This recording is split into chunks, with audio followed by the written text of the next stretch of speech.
Maaari nang mag-enroll para sa online voting ang mga OFW. Pero ngayong taon ay nasa kalahati lang ng mga kababayan natin abroad ang rehistradong botante. Nagbabalik si Joash Malimban. Sa pinakahuling tala ng Philippine Statistics Authority, mayroong 2.16 million overseas Filipino workers sa buong mundo. Marami sa kanila kumukuha ng double job para masuportahan ng pamilya na naiwan sa Pilipinas. Kaya hindi na nakapagtataka na ang ilan sa kanila wala ng oras para pagtuunan ng ibang mga bagay tulad ng paparating na halalan. Sa tala ng COMELEC, 1.2 million lamang ang rehistradong botante ng mga OFW. Kabilang sa mga unregistered, si Myra Bendo. Nakabasing OFW sa Long Island, New York sa Estados Unidos. Kwento niya, bukod sa wala na siyang oras para asikasuhin ang voter registration para sa 2025 Philippine midterm elections, wala rin masyadong voter education drives sa kanilang lugar.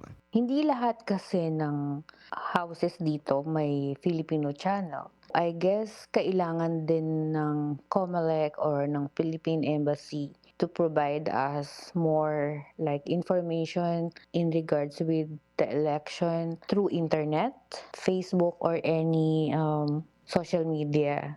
And also there are loads of Filipino grocery stores here. They can post something for election.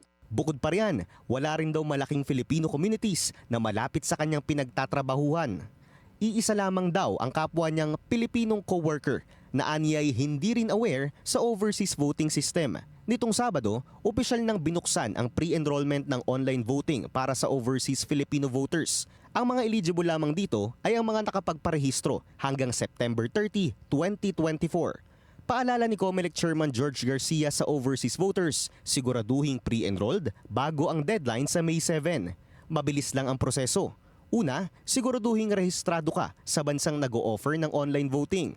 Kung hindi ka sigurado, maaaring i-check ang official website ng COMELEC. May 77 embahada at konsulado ang Pilipinas na nag-o-offer nito. Kabilang dyan ang iba't ibang bansa sa Asia tulad ng Thailand, Vietnam at Indonesia. Mga bansa sa Europa tulad ng Greece, Spain at Germany. At lahat ng konsulado na matatagpuan sa North at Latin America. Maaari kang mag-enroll sa overseas voting and counting system sa pamamagitan ng iyong sariling device o di kaya sa isang embassy o consulate voting kiosk. Matapos mag-register, mag-sign up sa pre-voting enrollment link na ibibigay ng COMELEC. I-release ito sa official website at social media pages ng COMELEC, Department of Foreign Affairs at mga embahada at konsulado. Mula rito, kakailanganin mong mag-fill out ng isang internet voting enrollment form, magsumite ng isang facial image capture, ID photo at isang short video ng iyong sarili habang hawak ang iyong ID.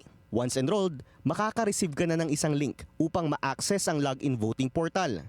Ayon sa COMELEC, patuloy ang kanilang pakikipag-coordinate sa iba't ibang ahensya ng gobyerno tulad ng DFA para masigurong na ipararating sa ating mga kababayan ang mga impormasyon ukol sa eleksyon.